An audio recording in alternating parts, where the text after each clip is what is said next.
Let's start with a method that is simple but really useful. Talking to yourself. Yeah, and before you say, "That sounds weird," just hear us out. A lot of learners feel nervous about speaking because they're afraid of making mistakes in front of others. But when you practice alone, there's no pressure.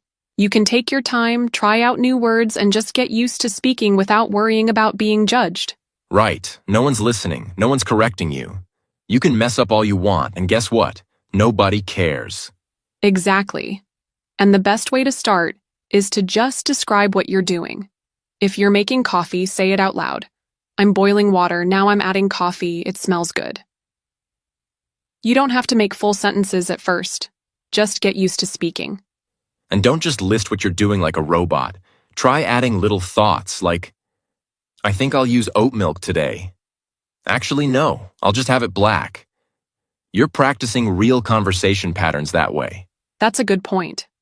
When we speak in real life, we don't just state facts. We react.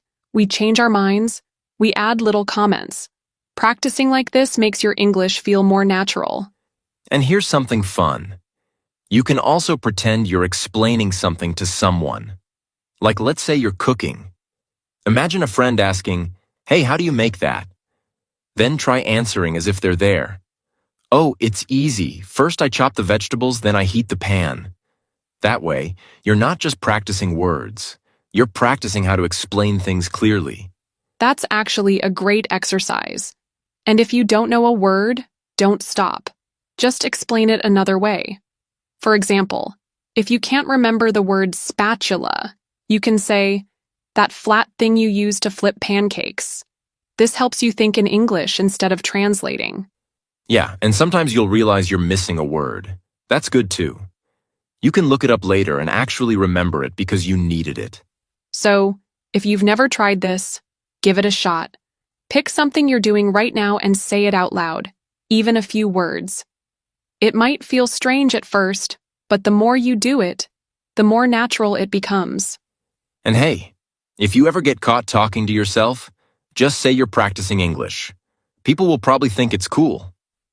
All right. Now that we've got you talking, let's move on to another great way to practice alone. Here's another easy way to practice speaking. Just read out loud.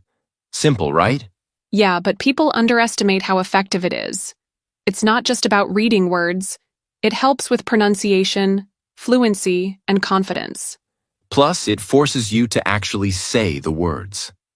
A lot of learners understand English well in their heads but struggle to get the words out smoothly. Reading out loud is like warming up your mouth for real conversations. It also helps with rhythm. English has a natural flow. Some words are stressed more than others, and when you read out loud, you start to notice that. Okay, so how do you do it? Pick something to read. A book, an article, subtitles from a show, whatever you like. Start slow. Don't rush. Focus on saying each word clearly. Then, once you're comfortable, try reading a little faster. And here's a fun trick. Read the same paragraph twice. The first time, just say the words. The second time, add more feeling. Imagine you're acting in a scene. Yeah, like if the line is, "I can't believe this is happening." Don't just say it flat. Say it like you actually can't believe it's happening. Or if you're reading a story, change your voice for different characters. A lot of audiobooks have text versions, so you can listen to a line, pause, and try to match the speaker's tone and pronunciation. That's actually a great way to catch small mistakes. Sometimes you think you're saying something right, but when you hear it back, you realize it sounds different. And if reading a whole book sounds like too much, just start with subtitles from your favorite show. Read along with the dialogue. It's an easy way to practice without feeling like you're studying. So yeah, if you've got a book, an article, even a cereal box in front of you, read it out loud. It's simple, but it works. Here's another way to practice. Narrate your day as you go about it. Just say what you're doing like, "I'm making breakfast. I need eggs, but I forgot to buy them. Maybe I'll have toast instead." Isn't that just talking to yourself? We already covered that. Not exactly. When you talk to yourself, it's more like random thoughts or practicing conversations. Narrating is different because you're describing things as they happen. You're turning everyday life into language practice. Okay, so instead of having an imaginary conversation, you just say what's happening around you. Yeah, and it forces you to think in English, which is the goal. Instead of translating in your head, you get used to forming sentences naturally. Just speaking out loud while I do things, right? You don't have to limit it to what you're doing. You can talk about the past. I woke up late today. Or the future. I need to go grocery shopping later. That way, you practice different tenses. You can even narrate things around you, like, that dog looks sleepy, or the weather is perfect today. It doesn't have to be complicated. Right. And if you're worried about people looking at you funny, just whisper or do it in your head. The point is to keep your brain engaged in English. That actually makes sense. It turns learning into a habit instead of something you set aside time for. And once it becomes a habit, speaking English feels more natural. Next is something that a lot of people avoid: listening to themselves speak. It's uncomfortable at first, but trust me, this works. You'll hear things you wouldn't notice otherwise. Yeah, no thanks. I don't even like hearing my voice in a voicemail. I get that. Nobody likes how they sound at first, but if you never listen, how do you know what needs fixing? I feel like I already know. I can hear myself while I talk. Not really. When you're speaking, you're focused on what you're saying, not how you sound. But when you play it back, you catch things. Maybe your pronunciation is off, or a sentence sounds awkward. And if you want to take it further, compare it to a native speaker. Say a sentence. Listen to how a native speaker says it, then try again. Sounds a bit painful. It's not as bad as you think. And you don't have to overanalyze everything. Just notice patterns. Maybe you're mumbling certain words, or you keep repeating the same phrases. Let's say someone tries this and realizes they mispronounce a word. What do they do? Simple. Repeat it the right way. If it's a common mistake, write it down and practice. But what if someone hates their voice too much to do this? Then start small. Record just one sentence. And remind yourself, this isn't about having a perfect voice. It's about making progress. It's like watching yourself on video to improve body language. Feels weird, but it helps. You know, once you get used to it, you won't even think about it anymore. Fine, I'll try it once. If I cringe too hard, I'm blaming you. Okay. Let's go over 2 techniques that help with pronunciation, rhythm, and fluency: shadowing and echoing. Wait, aren't they both just repeating what you hear? They're really similar, but there's a small difference. Echoing is when you listen first, then repeat after a short pause. Shadowing is when you repeat at the same time as the speaker, trying to match their pronunciation and rhythm instantly. So echoing gives you a second to process the sentence before speaking, while shadowing is more like a reflex? Both are useful, but shadowing is harder at first because you don't have time to think. Got it. Echoing is like listening, then copying, while shadowing is imitating in real time. And since they both train your mouth and ears to work together, they help make your speech sound more natural. So if someone wants to try this, where should they start? Pick a short audio clip from a show or podcast, something with clear speech. First, try echoing. Listen, pause, then repeat. Once that feels easy, try shadowing by speaking at the same time as the speaker. Okay, the last thing we want to suggest is using apps that can help with feedback. They're pretty handy when it comes to improving pronunciation or even grammar. Some of these apps let you practice by speaking and then give you instant feedback on how you're doing. Yeah, that's actually a good one, especially for people who are a bit shy or don't feel comfortable jumping straight into group conversations. Apps give you the chance to practice without the pressure of talking to someone else. True. Some apps like ELSA Speak or Speechling can listen to your voice and correct your pronunciation right away. It's like having a little tutor in your pocket. And even some AI chat assistants will have conversations with you. That's awesome. But remember though, it's super important not to rely only on those apps. They're great for practice, but you should definitely mix it with the other techniques we talked about. Like shadowing or talking to yourself, those help you get more comfortable with real conversations. Right. And when you feel ready, you can practice with other people too. But even if you don't have someone to talk to, these methods can still get you far. If you really take these strategies seriously and make them daily habits, you can improve a lot, even if you're practicing alone. No excuses. Just keep at it and you'll be amazed at how much you can improve even by yourself. So, don't let the lack of conversation partners hold you back.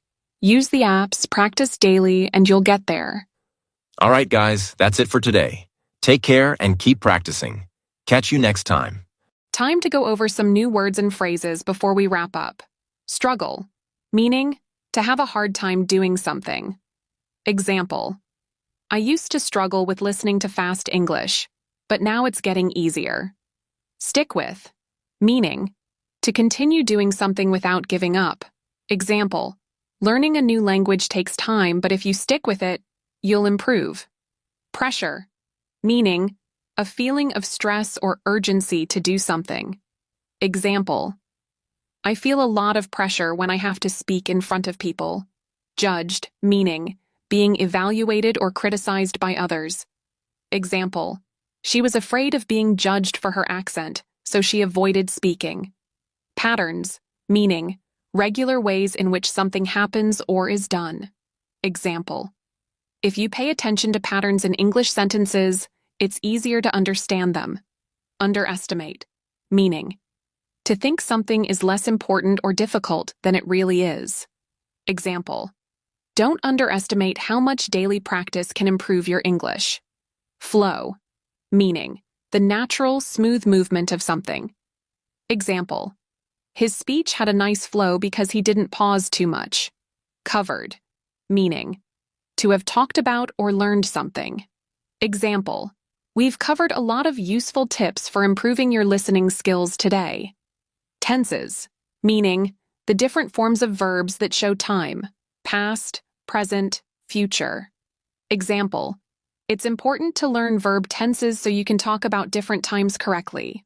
Mumbling, meaning speaking too quietly or unclearly. Example: he was mumbling, so I couldn't understand what he was saying. Echo, meaning a sound that repeats because it bounces off surfaces. Example: there was an echo in the empty room, so every word sounded twice. Reflex, meaning a quick automatic reaction.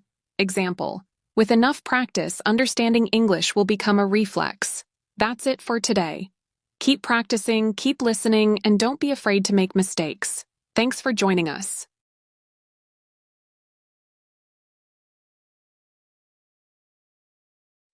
It might sound like a big challenge, especially if English is not your first language. But trust me, it's not only possible, it's a skill that can dramatically improve your language ability. When you start thinking in English, you'll notice that you speak more fluently, you understand better, and you feel more confident when using the language. It's like switching gears in your mind and making English your natural way of thinking. In this episode, we're going to break it down step by step and show you how you can start training your brain today. It's easier than you think. By the end of this episode, you'll have practical tips that you can use every day to make thinking in English a habit. So, whether you're a beginner or you've been studying English for a while, this episode will help you move one step closer to becoming a more confident English speaker. All right, let's get started. Now that we've introduced the topic, let's dive into why thinking in English is so important. You might be asking yourself, why should I train my brain to think in English? Isn't it enough just to learn words and grammar? Well, I'm glad you asked. Let's break it down. First, when you start thinking in English, it helps you become more fluent. Fluent speakers don't have to stop and translate every word in their heads before they speak. Instead, they just know what to say. And this is exactly what thinking in English does for you. It lets you start thinking directly in English, without the need to first translate everything from your native language. This makes speaking much quicker and more natural. Second, thinking in English reduces the time it takes to respond in conversations. If you're still translating in your head, you might find yourself hesitating while trying to find the right word or phrase. This can make conversations feel slower or less confident. But when you think in English, you'll have faster access to words, phrases, and expressions. You'll start to respond more quickly and easily, which leads to smoother and more natural conversations. Third, when you train your brain to think in English, you'll start feeling more confident in your speaking ability. Think about it. If you were able to express yourself in English as easily as you do in your own language, wouldn't you feel more confident? That's exactly what happens when you start thinking in English. You'll no longer be worried about finding the right words or making mistakes. Instead, you'll focus on sharing your ideas clearly and confidently. Finally, thinking in English helps you improve your listening skills. When your brain is used to processing English thoughts, it becomes easier to understand what others are saying. You're not just listening to words anymore. You're connecting ideas and understanding them in the context of the language. This means you'll be able to follow conversations more easily and even pick up on more subtle details in what people are saying. So, in short, thinking in English helps you speak more fluently, respond faster in conversations, build more confidence in your speaking ability, improve your listening and comprehension skills. All of this leads to one thing: better communication in English. And that's what we're all working toward, right? Now that you know why it's so important, let's move on to how we can actually train our brains to think in English. Now that we've talked about why it's important to think in English, let's take a closer look at something really interesting: the connection between language and thought. You might be wondering, what does thinking in English really mean? Does it just mean using English words in my head? Or is there something more to it? Well, here's the thing. Our thoughts are shaped by the language we use. In other words, the way we think is often influenced by the language we're using at the time. Think about it. When you're speaking in your native language, your brain automatically uses the words and phrases you're familiar with. But when you switch to a new language, like English, the way you think also changes. You begin to see the world through the lens of that language. For example, let's say you're describing a beautiful sunset. In your native language, you might have a special word or phrase to describe how the colors look or how the scene makes you feel. But in English, you may have to describe it in a different way. The English language may not have the exact same words as your native language, which can make you think about things from a new perspective. This is important because thinking in English helps you connect ideas more easily. You're not just trying to translate or find the right words. You're experiencing the world and forming your thoughts in the language itself. And when you do this, expressing yourself becomes much easier. Let me give you an example. When you're in a conversation with someone in English, and you're already thinking in English, your brain doesn't need to stop and translate. You'll naturally understand what the other person is saying, and you can respond without hesitation. You're no longer trying to convert everything from your own language to English. Instead, your brain is directly processing English thoughts and ideas. Another way to think about this connection is like a puzzle. Each language is like a different way of solving the puzzle of life. When you think in English, you start to see the pieces of the puzzle come together more smoothly. You'll start recognizing patterns in how English works, and that helps you use the language more effectively. And here's a fun fact. Research shows that people who think in the language they're speaking tend to be more fluent and better at problem solving. So, The more you think in English, the easier it will be to express yourself clearly and quickly. In short, the connection between language and thought is powerful. When you think in English, your brain becomes more flexible. You'll be able to process and share ideas faster, and you'll be much more confident when you speak. All right, we've talked about why thinking in English is important, and we've looked at how it connects to your brain and your ability to speak and understand the language. Now, let's get into the practical steps you can take to start thinking in English. The good news is that you don't need to completely change how you think overnight.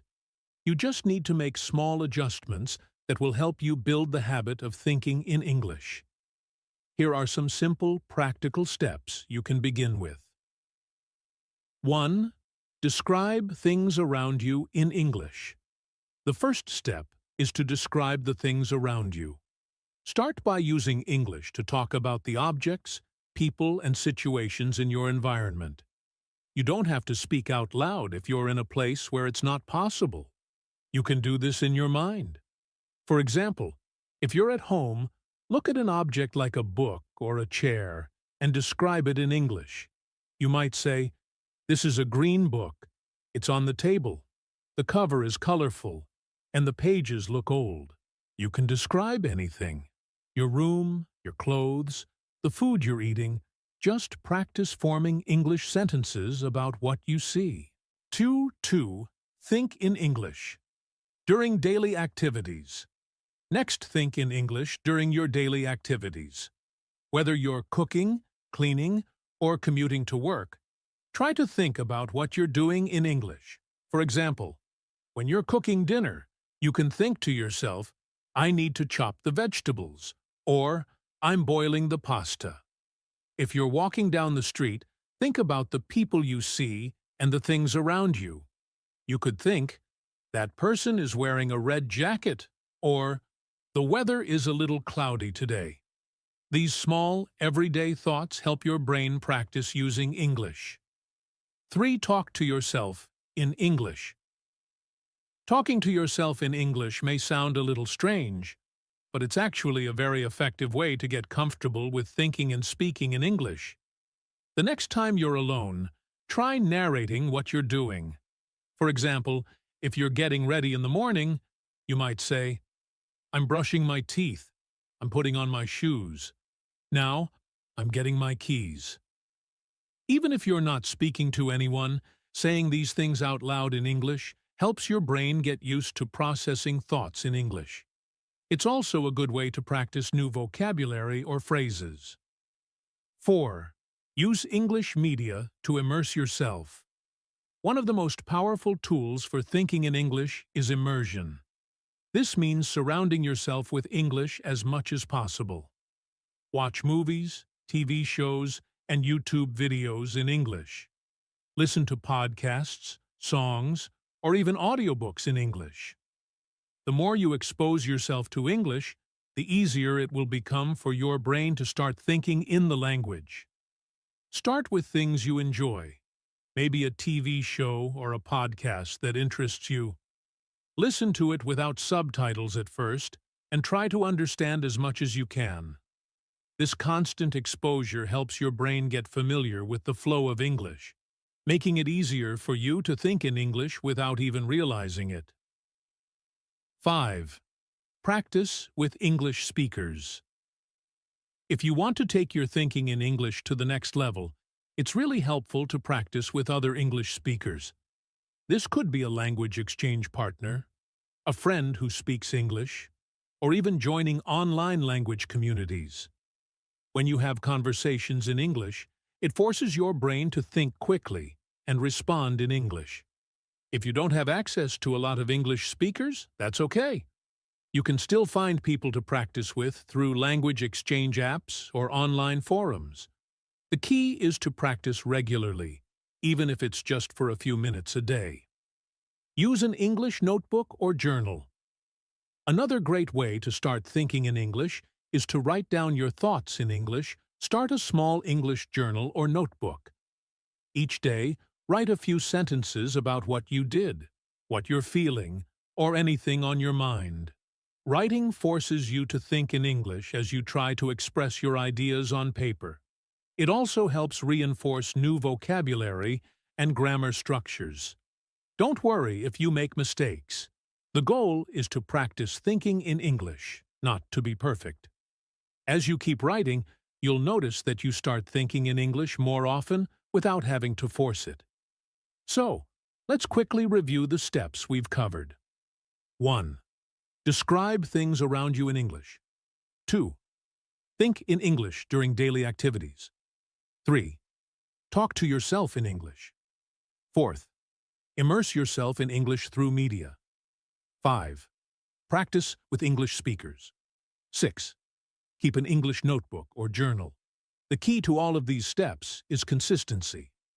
Don't expect to start thinking in English all at once. Start small and try to make thinking in English a regular part of your day. The more you practice, the easier it will become. And remember, it's okay to make mistakes. That's part of the learning process. All right, we've covered why it's important to think in English, how it connects to your brain, and practical steps you can start using today. But, let's be honest, learning to think in English is not always easy. You might face some challenges along the way, and that's totally okay. Every learner goes through these hurdles. The important thing is not to give up.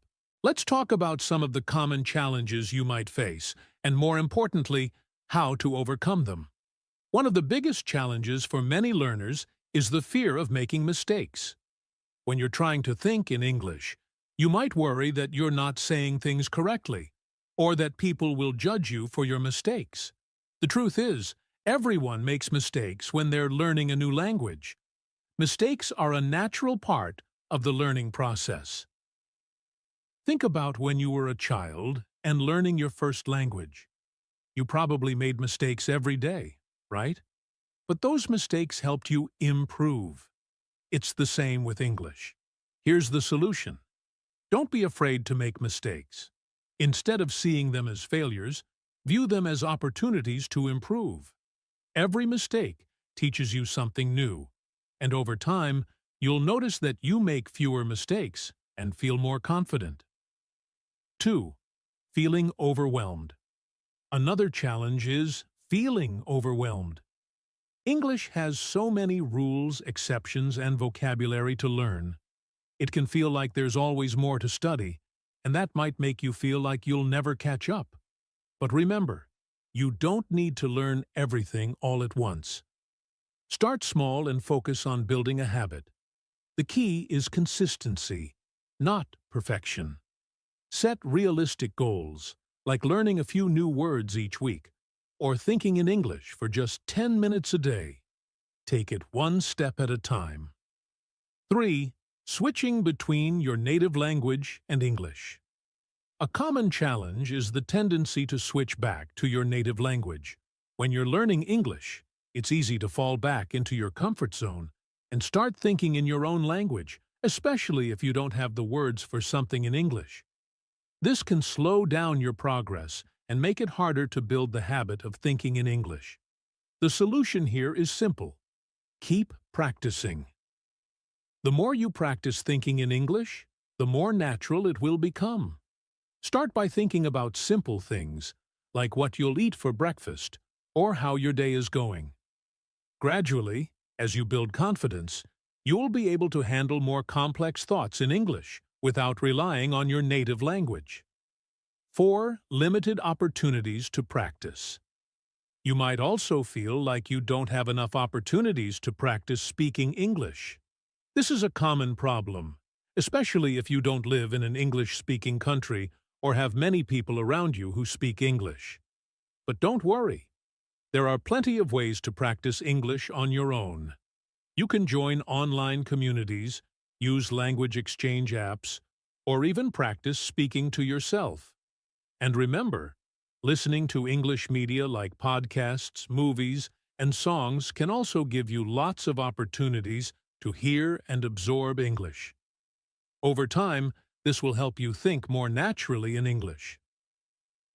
5. Frustration with progress.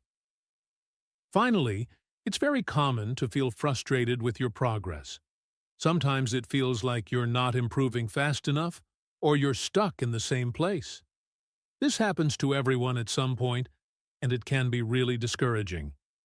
But here's the secret.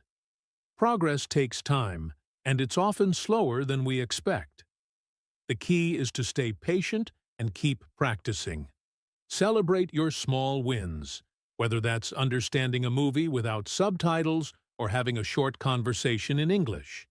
The more you practice, the more you'll improve, even if it feels slow at times. So, let's review how to overcome these challenges. 1. Don't fear mistakes. Embrace them as learning opportunities. 2.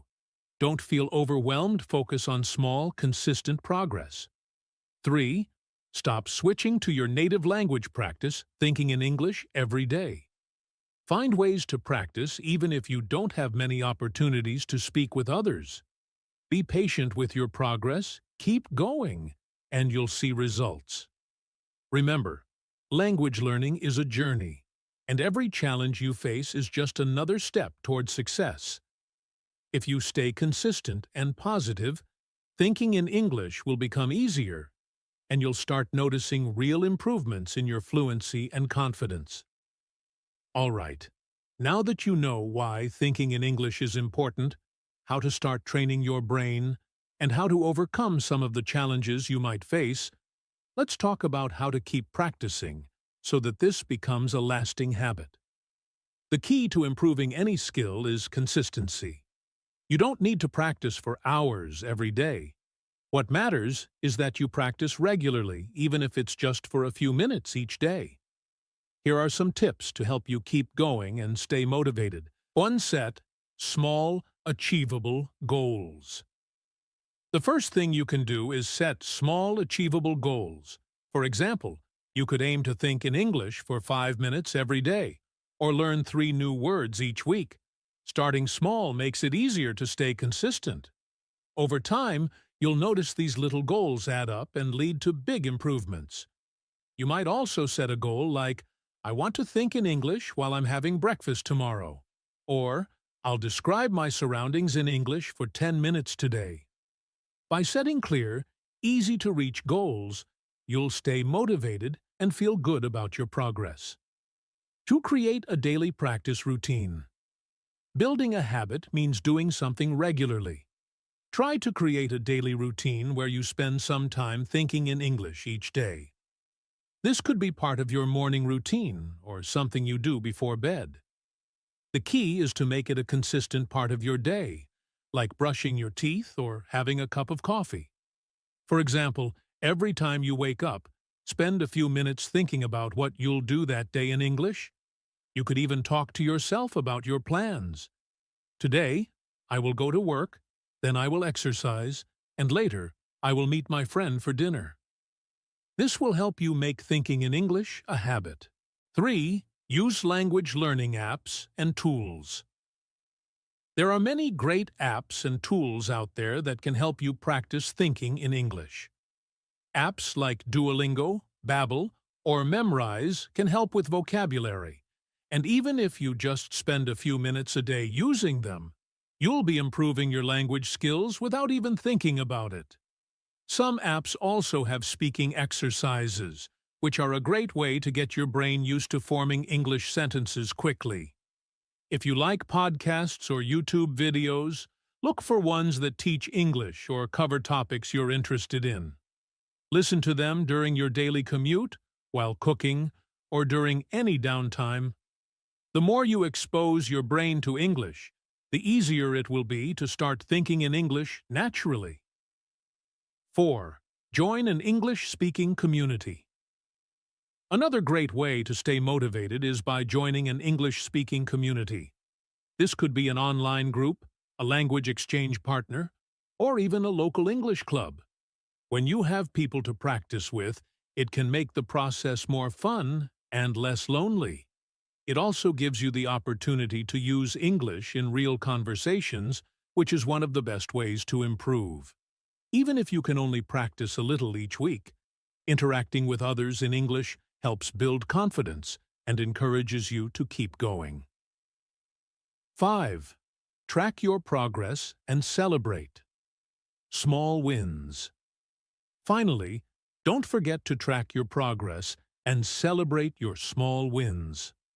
Learning a language is a long-term process, but if you take the time